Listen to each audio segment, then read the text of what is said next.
So I was going to ask you, Hmm. have you ever heard of toxoplasmosis? Holy moly, no, I haven't. What is that? So, well, there's a song from Death Kill Overdrive called Toxoplasmosis. Oh, So toxoplasmosis, you know how like you mentioned that album seemed to be a lot about cats. yeah. Well, it It turns out did. toxoplasmosis results from an infection with a common parasite found in cat feces and contaminated food. Wow. And so this thing is also called, now I'm trying to find I believe it's called like like kind of like the mind control disease or something. Yeah, Oh, yeah. like a parasite So kind yeah, of. Toxoplasma gondii, which is the parasite. It exerts a strange sort of mind control on rodents. Well, So maybe it doesn't do it, but humans can definitely get it. wow. So it says right here, and this is in the on science.org. I looked it up, and so toxoplasmosis also, I believe, can cause human beings to engage in risky behavior. Wow. Hmm. Yeah. So it like, and when I say risky behavior, I don't mean like it's like, oh, you're going to just like yell at your parents or something and leave the house. It's like you're going to jump off a building or something Hmm. and just not think about the consequences or something like that. I think I read somewhere that was Or you kind could of you a could slide across the floor in your socks and a dress shirt and sunglasses, and yeah, yeah, risky. that's some risky business. Yeah, that's some risky business right there, man. That's Mm-hmm. that Tom Cruise doing that, right? Yeah. Am I wrong Take about those that? old records off the shelf.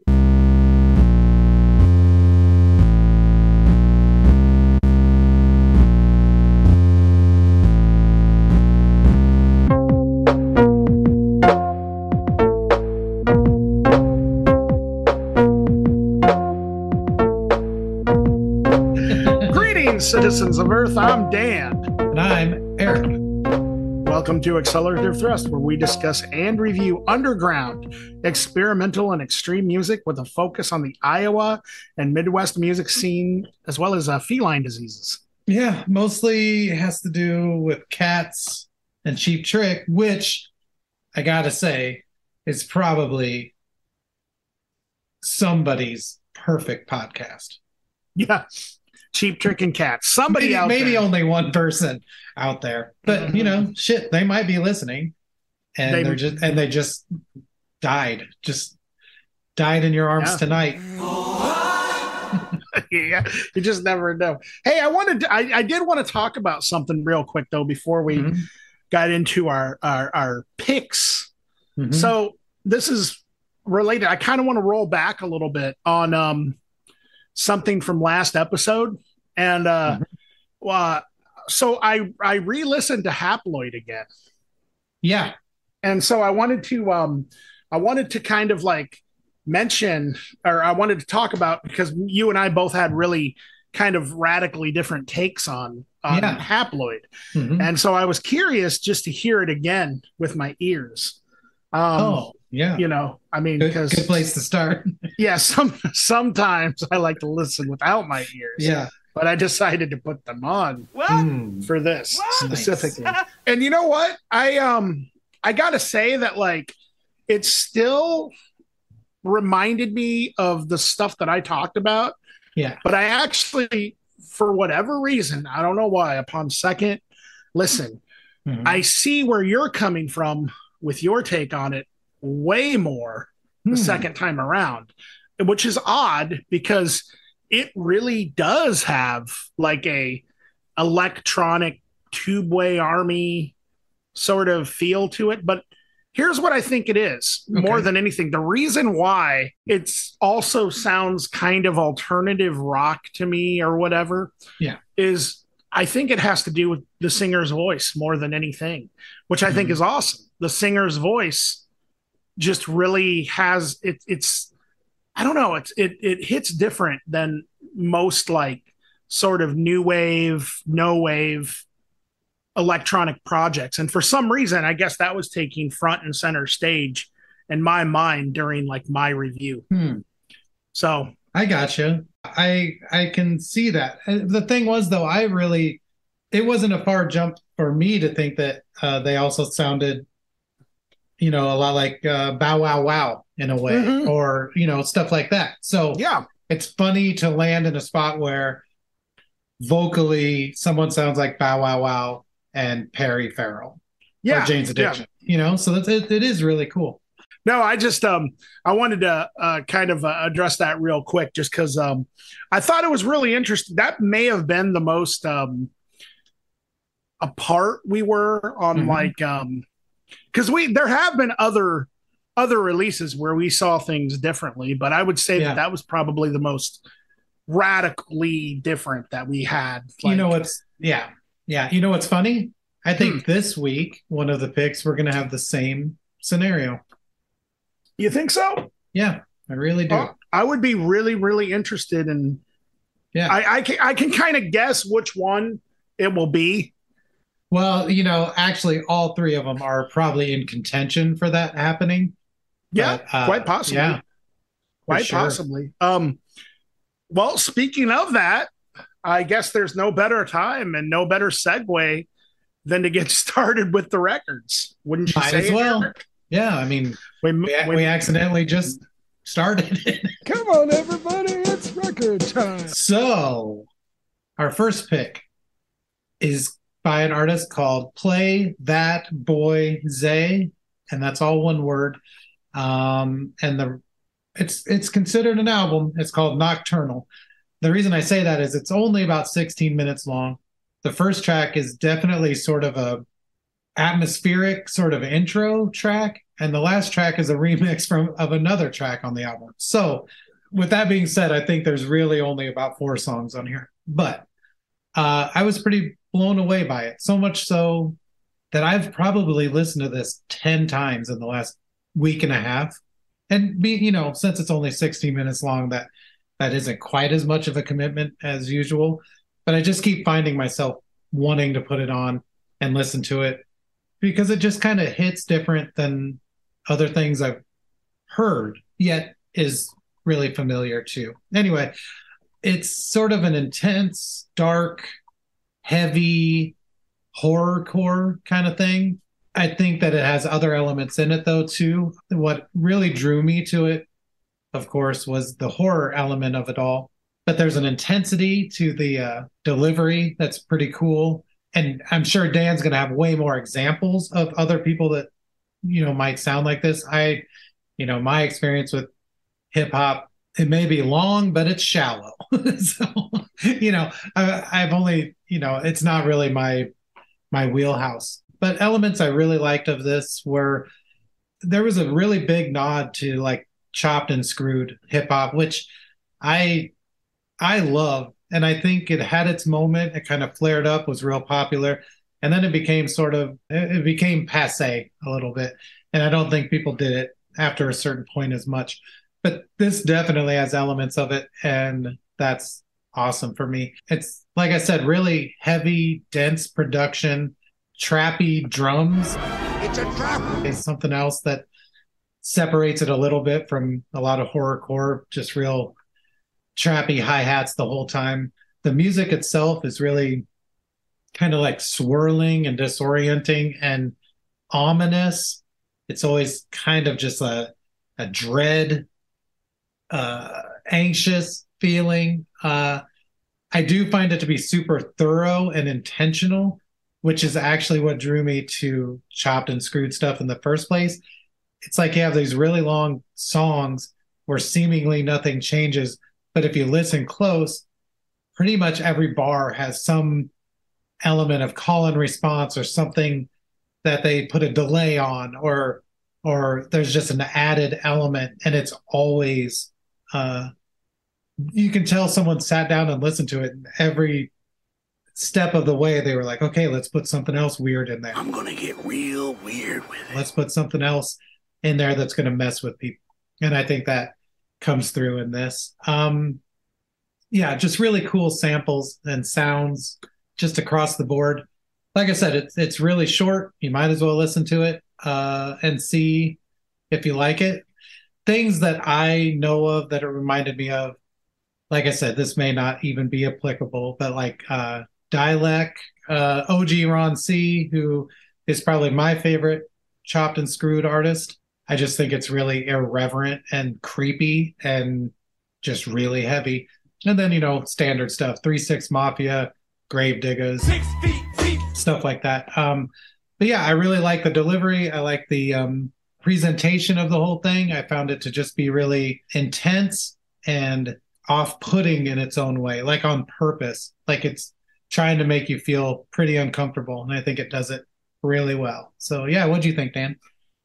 Yeah, I really enjoyed this. I like you, Eric. I kind of like the fact that it was a little, as you put it, off-putting and a little uneasy, because it definitely does sound like anxiety. Like it sounds like pretty much an audio form of anxiety, which I think this style of music kind of does anyway. And that's I'm not saying that it's unoriginal, because I think there's plenty on this that is original. To me, I would definitely say it has some horrorcore vibes for sure. The beats are fantastic. I really like the darkness and the sort of grittiness of this kind of stuff. I would also say, like, sort of like trap metal. It reminds me a lot of that. And this seems to really kind of be the sort of big thing in, I guess you could say, underground rap nowadays. I don't even know what is considered underground and mainstream anymore in hip hop, to be honest. I think that those worlds have collided so much at this point that there's almost no underground or mainstream. It's almost just like it's rap, it's hip hop, it's boom bap, it's whatever, you know what I mean? It's horrorcore, whatever is out there, Yeah. I really enjoyed it. I think that it was a really great conceptual sort of listen, and it just I really liked the fact that it was just kind of like in your face. It was really short. It did its job, and before you knew it, it was over with. It kind of like these types of releases kind of remind me of like punk rock, like early hardcore punk in that sense.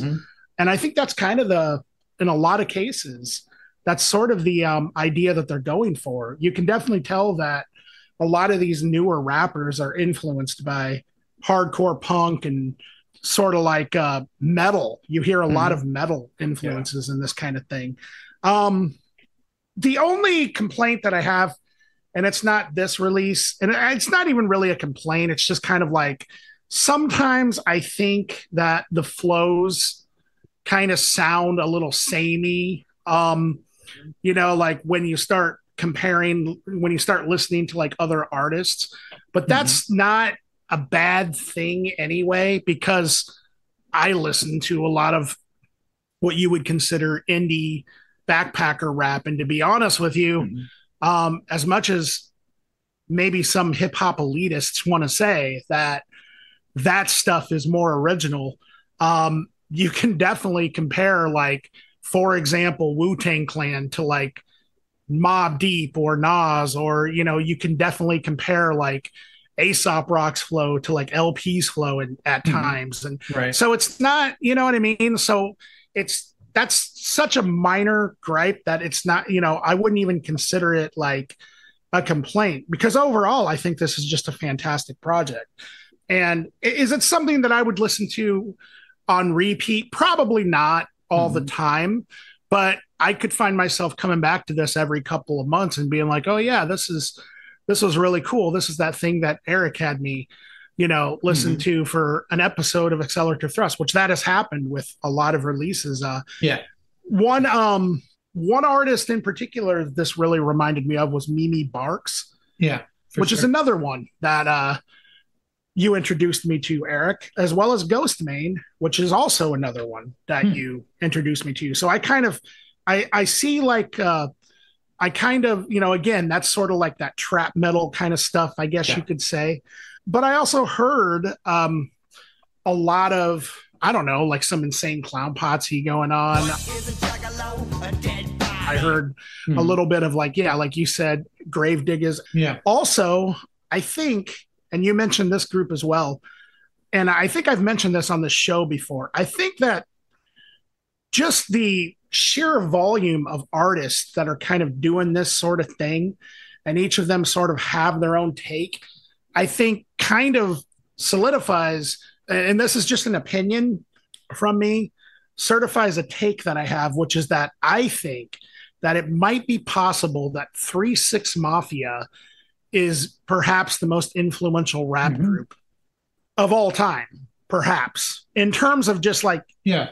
production and style, because I think what they were doing on their first album, Mhm. Mystic Styles, which is all the way back in what, 93 or something, really sounds ahead of its time because it Mhm. sounds, you could fast forward to now and it could exist as a new release amongst all of these rappers. It would not sound dated in any way Mhm. whatsoever. Another thing this really reminded me of, and this might surprise you a little bit, Yeah. there was a record that you mentioned by Little Ugly Mane, Mhm. which that is totally different than what Little Ugly Mane started out as. And he Yeah. started out as kind of like sort of this genre of Right. like sort of trap metal rap. Mhm. So like his early stuff, I heard a lot of that going on here as well. But overall, Playthatboizay is an original artist, and yeah, I really enjoyed it. Also, Denzel Curry is Uh-huh. on Right. a track, Poison Clan, which I think is the best track on here. Yeah. Mhm. And that's also the one that's remixed, Right. and both versions are just killer. And Mhm. Denzel Curry is a modern hip hop artist that I think is doing some really cool stuff. So Me too. And I only found it because of this, which is something that I find really cool. Like how hip hop records usually have a lot of guests on there. It's like, wow, mhm. if you like that section or you like that voice or you like whoever produced that track or whatever, then you can go seek them out. And I think that's Right, really cool. So, yeah, absolutely. And that's more so than like rock artists. yeah. You see a lot of collaboration happening in rap more than probably any other genre, and you can definitely discover like different artists just from listening to a certain artist's catalog. So Mhm. that's pretty cool. Yeah. Nice. So yeah, I really enjoyed it.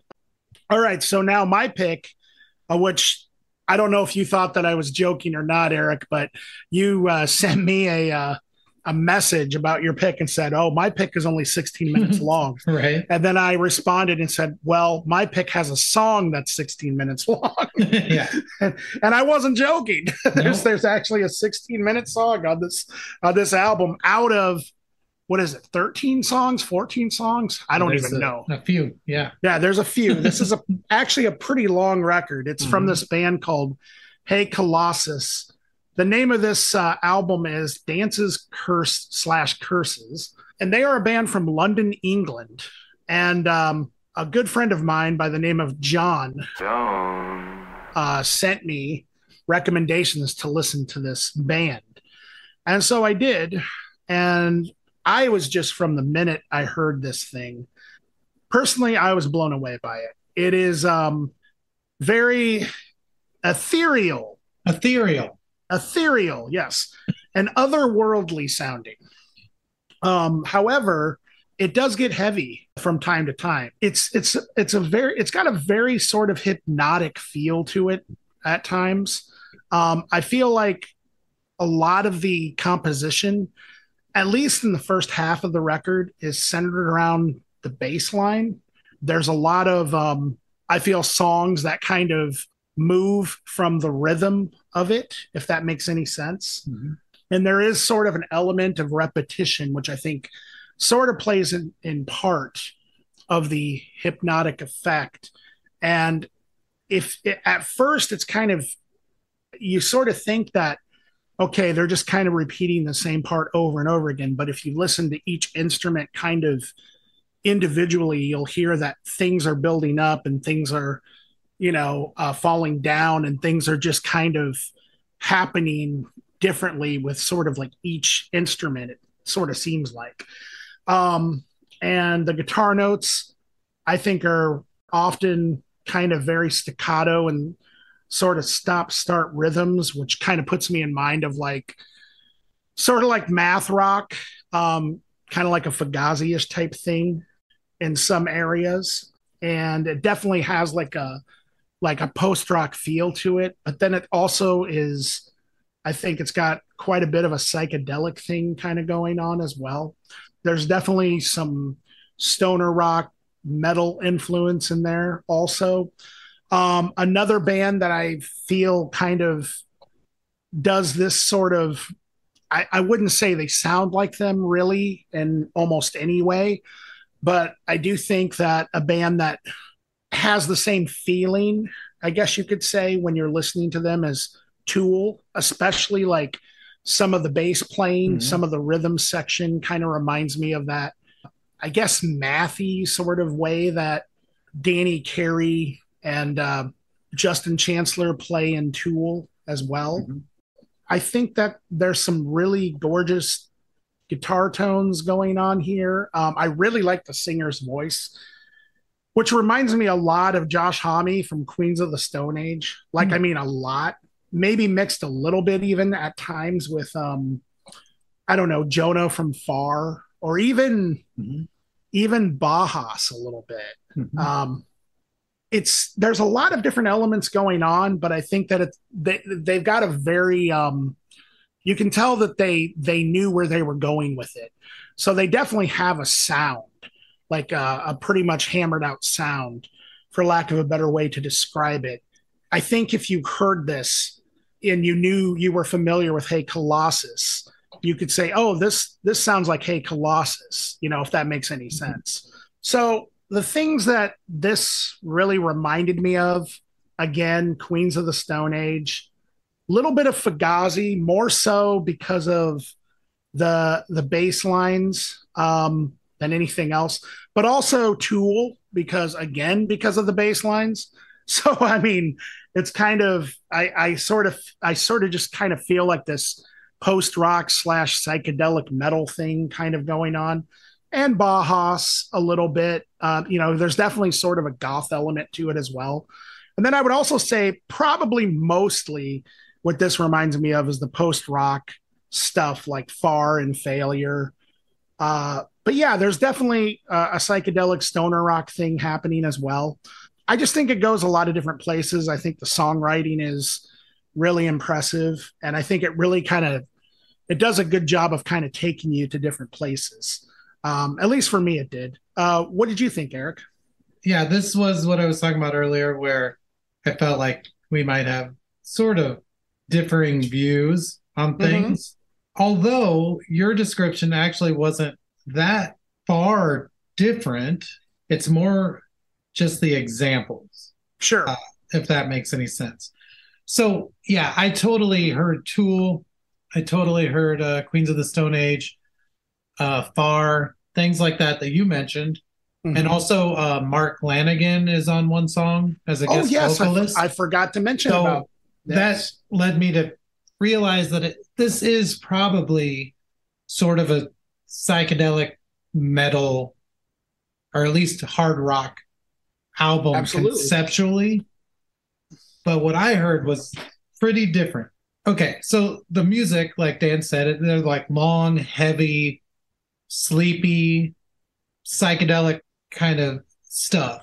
But okay, so I've mentioned on here before, when I was in high school, my friends and I were referred to as corn chips.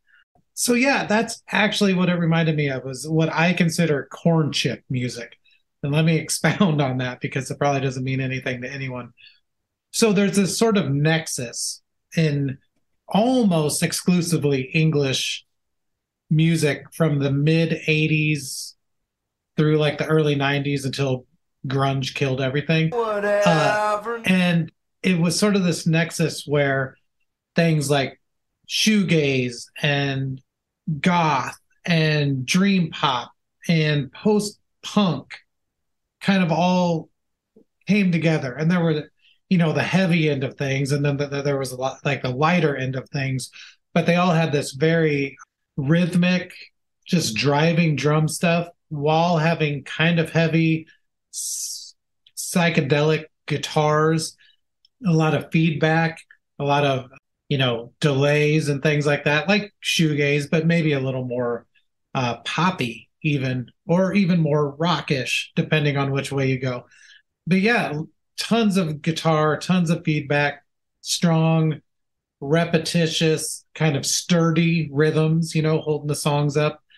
Really mellow yet theatrical vocals, and just sort of like driving and building endlessly. Like the songs just sort of continue on, and they're just have that energy the whole time. And so, yeah, I totally agree with what Dan said about this record too. But I think there's this other element of it. And now knowing they're from England, it makes perfect sense those kind of ideas might permeate, what they're doing a little bit, even if their approach is we're going to make a psychedelic metal, like this isn't that far off. So I guess what I'm saying is if you like either of those things, this is going to fall somewhere in the middle. And I think it was really cool. It was pretty surprising once I realized what I was hearing in it, because the first three songs, I'm like, okay, I guess this is heavy metal, but it was just, or like hard rock or whatever, or stoner metal even, but it wasn't. It was this other thing. My brain was like, that's not quite it. Keep digging. And then, yeah, it just kind of took me back to, times in high school where you'd be at parties, and it'd be like the goths or whatever. And this is very similar to the kind of music that would always be playing in the background. So some examples of that would be like Love and Rockets, which lends itself directly to Dan saying Bauhaus. I mean, they're pretty much one and the same. I mean, Love and Rockets got a little poppier, but yeah, so Love and Rockets, Ride, Mighty Lemon Drops, Killing Joke would be at the heavier end of all that. Jesus and Mary Chain, Echo and the Bunnymen, somewhere where all those things sort of come together. And so I was really surprised by this and really enjoyed it. So I don't know, good pick. Yeah, that really makes sense. I agree with your assessment as well, Eric. Yeah. I think it kind of exists in both camps for sure. Mhm. Like, I think it's kind of one of those records that both metalheads and Mhm. art music fans can enjoy, like, Yeah. for lack of a better way to describe Right. it. Yeah. The other side of that, though, is this is the first Hey Colossus I've ever heard. So Yeah. a lot of times, if you're coming into a band blind and you're hearing any record that's not the first couple, it's hard to know what it came from. And therefore, like, this may be a direct chronological linear evolution from something that I have no idea about, like something really, really metal oriented. This could have easily evolved from that, and I wouldn't have that foundation to know that. You know what I mean? So Yeah. that's another thing. I want to go back and hear the rest of it. So Yeah, me as Yeah. well. Me as well. It definitely was an interesting listen for sure. This local pick that we've got for this episode is, I mean, I think if you looked up interesting in the dictionary, I think that a picture of this album should be the definition. Grandfather Confusion, Welcome. This is a solo project of one of my good friends from the Quad Cities. I think he's from Davenport, but I don't know. He might be from Moline. Anyway, he's from either the Iowa or Illinois side of the Quad Cities. I'm not sure. Steve Mall, he is hands down one of my favorite musicians, one of my favorite people that I've met in the Quad Cities, from the Quad Cities, or really just anywhere. He's just a really, really great guy. And he's also just an insanely talented musician and songwriter and composer. He currently plays drums in the band Mountain Swallower, also from the Quad Cities, but he's also played drums in several bands throughout the years. The first time I met him was, I think, probably 12 years ago, maybe. He was playing drums in this band called Comfort from the Quad Cities. He's also filled in on drums for PSYOP before, for at least a couple of shows, I think. He's been doing this project, Grandfather Confusion, for quite a while now. And the way he's been doing it is he would just kind of go into the studio and knock out a few tracks with his friends and put them out, usually 4 or 5 song batches. I think maybe a couple of them throughout the years have had like 9 or 10 songs. And then he would just kind of put them out on CDR and also put them on Bandcamp. And this year, he decided to basically reissue all the old Grandfather Confusion releases and put them in these really nice packages. And I actually purchased some of them. And also, him and Jessica Zielinski, who is his partner, they put together a zine, a Grandfather Confusion zine, which was really cool as well. He also put out this record, which is basically like a sort of a greatest hits called Welcome. There's 20 tracks here. So it is a pretty lengthy listen, but it is so worth it if you sit down and give yourself the time to dig through it. There's some old stuff on here and some new stuff that was just recorded in 2022 on here as well. I'm not 100% sure what the tracks were that were recorded in 2022. But I can say if you wanted to pretty much just call this a Grandfather Confusion album, you could easily do that. There's so many different things that Steve does compositionally. I feel like his vision is always really fascinating, and the way that he approaches songwriting. There's a lot of different influences and things that he touches on. But overall, at the end of the day, he does it in this way that, for the most part, doesn't come off as like overly, like, I guess, trying to be weird or whatever, because there's always like a killer hook that he always seems to like throw in to songs one way or another. Then all of a sudden there's like certain songs where there will be these sudden changes and you're just like, wow, okay, where did this come from? Like, legitimately, there are some songs here that sound like Weezer meets Today Is the Day. Which is like something that's really difficult to like imagine until you listen to Grandfather Confusion. It's almost impossible to think of like straight up comparisons, because I feel like he just goes in so many directions. Some of it really reminds me, and I've told him this before, some of it really reminds me of like Ben Lee and Noise Addict and stuff like that. And then some of it really reminds me of like Disco Volante by Mr. Bungle. Some of it Melvins, like I mentioned, Today Is the Day. I also think there's a huge like sort of Ween Butthole Surfers thing. But overall, it's totally something that is Steve's creation. And you can just really tell he has a lot of passion for it, because there's always some interesting stuff. The other thing that I really like about it is the collaborative aspect, because he's even told me himself that if he had to do all of these records just by himself, including the recording, playing all the instruments and everything, they would come out radically different than how they have come out. And so you can also hear, like Andrew Stewart Klein has played on a few tracks with Steve over the years. And, there's just a bunch of like Devin Alexander, who's in this band called Gallows. He was also in the Postmortems.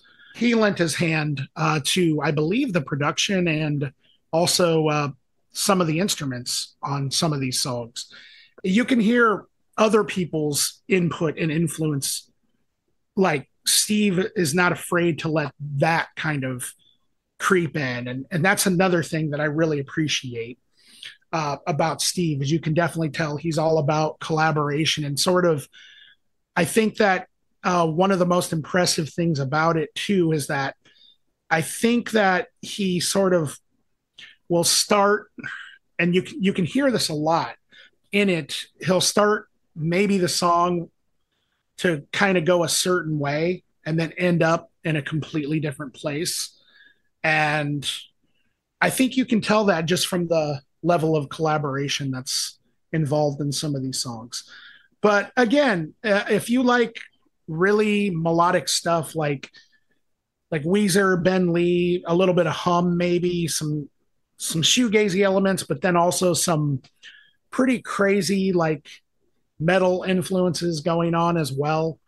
Um, yeah, I think you would really enjoy this. And yeah, you can go to grandfatherconfusion.bandcamp.com and take a listen and enter the world of Steve Mull. What did you think, Eric? I thought it was awesome. My question for you, Dan, is this chronological? I don't think so. Okay. But you'd really honestly have to ask Steve, or we'll have to ask Steve when we have him on. Ooh. I don't think it is though. Let think the cat out of the bag. No, I know. Hey, we don't want people to know that we're going to have this totally awesome guy on our show. Yeah, pretty soon. Pretty soon. No, I don't think it is, and it seems to me that when I'm listening to it, it seems to me like it's kind of just a sort of a scattered, like order of various things he's done throughout the years, but I don't know that for sure. Yeah. Because the reason I ask is it sort of moves as if it's chronological. Yeah, and it very well could be. There's very much a possibility of that. But that might also be just like the human mind's penchant for finding connections, and finding, I don't know, meaning and patterns and stuff like that. Like I might have listened to it knowing it was a collection and thinking, well, they're probably going to start with the old stuff. So, right. I don't know. Yeah. But one of the things I really liked about what you had to say about it was the first thing that I had written down about this was kind of like Weezer if they leaned into the rock element more. Right. But I don't think that's accurate. I think it's an element, but I don't think it's everything by any means. Because then as it goes on, it gets kind of sludgy and heavy. There's a couple songs that like legit are stoner metal, doom metal, even like just through and through. And then it gets into like, it starts to let out into like some more like strange indie sort of territory. I don't know, like Neutral Milk Hotel or something. Like, yes. And it's all these elements, but it's not losing any of those previous elements. It's just adding new things. So it starts to get, I don't know, I don't want to say confusing, not only because that would be a bad pun, but because it's not actually confusing. It's really cohesive. And it's like the more elements that get added to it, the more it seems to just sort of be like realizing, like a realization, like it is starting, or like self-realization, like the more elements that get added, the closer it is to what it is. I don't know how to explain that, but because then it starts to kind of turn into like nervous, I don't even know, like pop breakdown. Yeah, nervous breakdowns. No, like Brainiac. I don't know how to describe Brainiac, so I don't really know how to describe it in this scenario. But especially vocally, and like when they do the lower vocals in Brainiac, or like the machine kind of vocals, it has an element of that. And then like I said, then back again. Like it's all of those things. And I don't know how else to say it, but the more things that get added, the more succinct it feels. And I know that is counterintuitive, but yeah, I think it's really cool how that works. And ultimately, I'll name a couple other bands that reminded me of or are somewhat similar to or something. But when it came down to it, I felt like it was somewhere between the Pulsars and Godflesh. And I don't know how else to say that. I feel his voice really did sound similar to the singer of the Pulsars when it was in that mode. But he also sounded a bit like Justin Broderick when it was in that mode, you know? And I don't know. And even musically, like I think it could fall between those two extremes. But yeah, it's a really cool collection. And it does make me want to go back and start at the beginning and figure out where these things changed or what the connective sort of tissue is. But I found it to be just really, really cool, like really poppy in its own way, and then yet really heavy and dissonant and also just otherworldly in a lot of ways. I don't know how else to say that. I know humans made it, but at the same time, I'm not thoroughly convinced of that. Yeah. But yeah, things that I could sort of hear in there. I mean, maybe there are elements of Ween vocally. I'm not saying this is goofy like Ween at all, but some of the vocal effects. But like I mentioned, Weezer, Brainiac, but also, variations of other things, Enon and Jesu, and yeah, especially the song Rubber Car by Enon, which is the opener for the record Believo. And especially the vocals on the chorus of that song. I heard that sort of throughout this release. And yeah, Enon's one of those bands I don't get to talk about very often, but truly love them. And so this was kind of similar to that in its own way. But yeah, I'm excited to hear the rest of it. And I'm excited to ask some questions of Steve when we have him on. So I just now realized something. What? Pulsar's Godflesh. Yeah. Weezer, Today Is the Day. Right.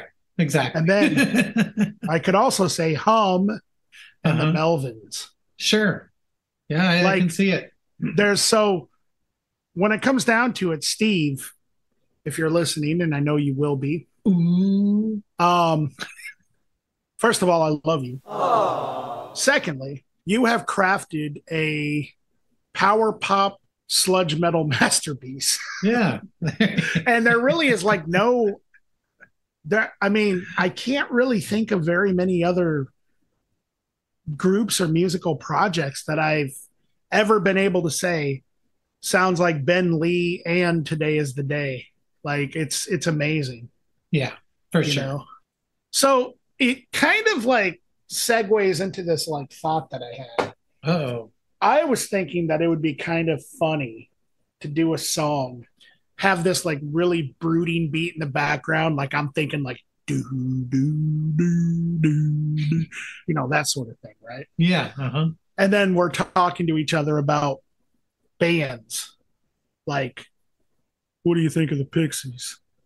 And then, the other guy's like, I love the Pixies. Well, what do you think of Possum Dixon?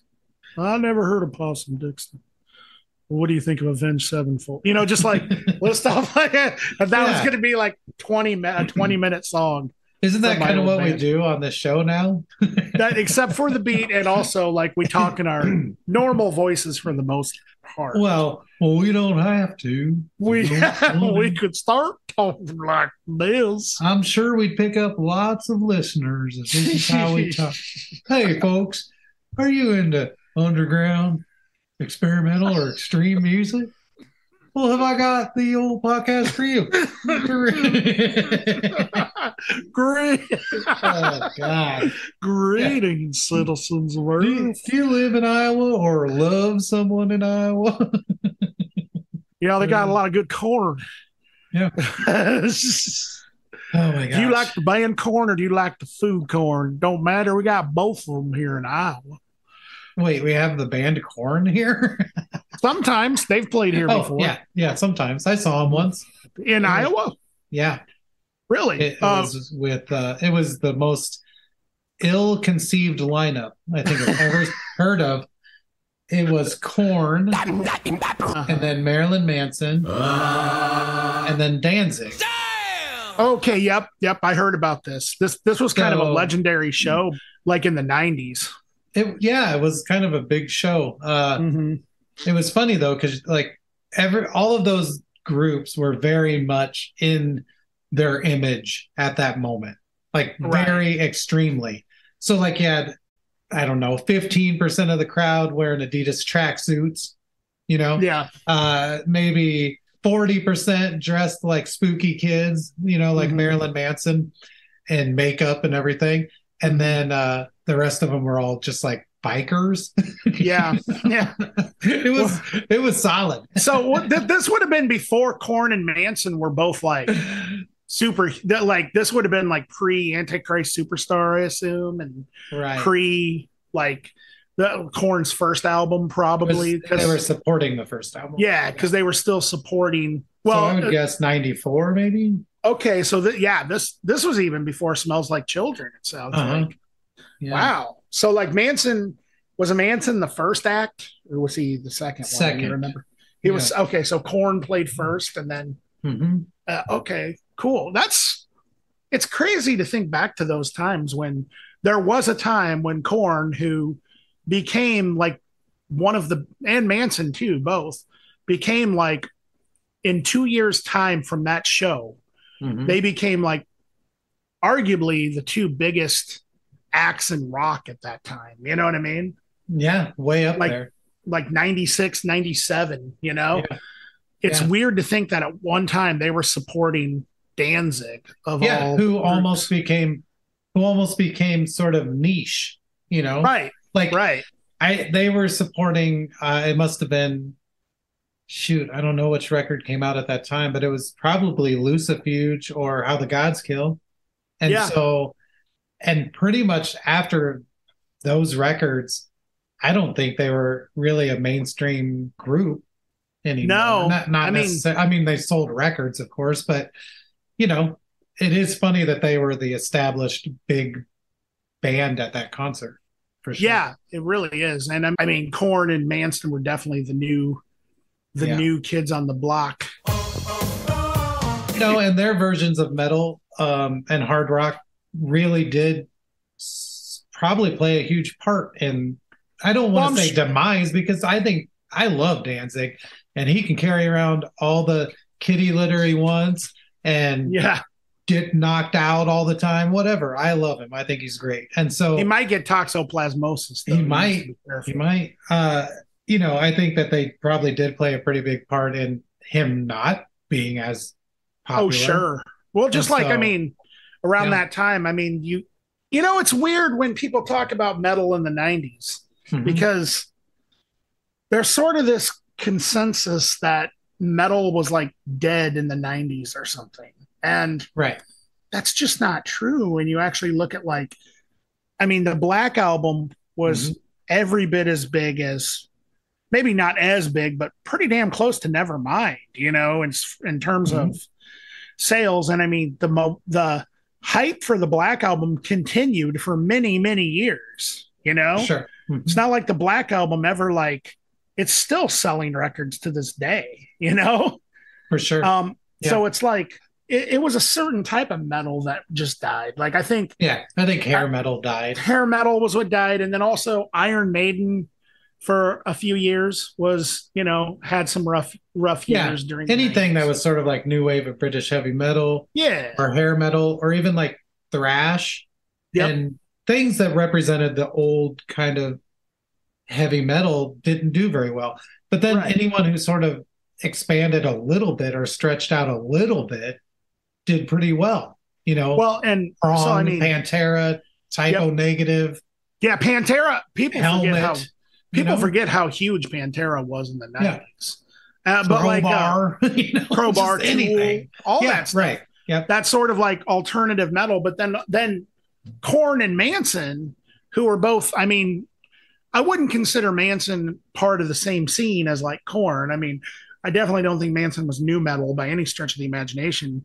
And I think Korn just kind of accidentally invented it. You know what I mean? Yeah. But like after that, to say that metal was like dead in the 90s, I mean, how many bands do you need to know about? Deftones, Limp Bizkit, Right. regardless of the fact that maybe, yeah, some of them might have been rap metal, but it was still metal nonetheless. Sure. It's like the same thing that people talk about with rap, like saying that like, well, like the artist we just reviewed today, Playthatboizay. There's a lot of people, a lot of rap elitists that probably would say, well, that shit's not hip hop. You know what I mean? Right. That shit's not rap. You know, that's sort of the effect that I think metal had in the 90s. Yeah. In a lot of ways, which I think is kind of why you can almost compare that stuff to some of the trap metal that's going on today, you know? And so I can see that. It's just really interesting. Yeah. It's interesting how a lot of people, I do think thrash metal also was kind of, despite Metallica being as big as they always have been, but then Megadeth also was really successful in the 90s, you know? Yeah. They weren't as successful as Metallica. Not even close. Anthrax was fairly successful in the 90s. Slayer, fairly. Yeah. Yeah. And then Slayer kind of went new metal to try and be a little successful. Just for that one. I don't know. Slayer might possibly be the second most shouted out like thing at concerts where people are like, you know, the number one where people are like trying jokingly, cool. yeah, or they're jokingly trying to tell you to play something when you're like in like some acoustic band, play some Slayer. Yeah, or Freebird. Well, I was gonna say number one is Freebird. Yeah, for sure. My favorite thing to shout is one more song. like in the middle of the set. So like after like two songs, one more song. Yeah. Yep. Some other things I like to do. I like to film or take pictures of what someone else is filming or taking pictures of. I think that's really fun. The other one is if everyone's holding their phones up, I'll just hold my phone up too, but I'll bring up a picture of like hog testicles or something. Yeah, something then, like really like everyone has to see that. Yeah, so man, what did we learn today? Well, what we learned was that I don't even know. Who cares? Yeah. Who cares? That's the takeaway from this show. Yes. But anyway, thanks for listening. Yeah, thanks for listening, and tell your friends. And tell all your friends. Hit us up on social subscribe medias. To us on the Apple or Spotify or wherever you're hearing this currently, I guess. Wherever, yeah, wherever you may roam. What is that? What is that? Metallica? Yeah, wherever I may.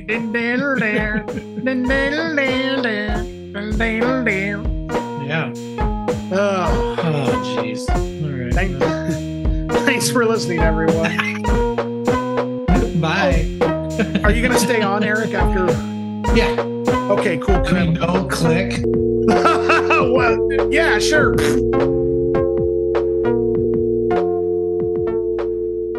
Ethereal. Ethereal. Ethereal. Yes.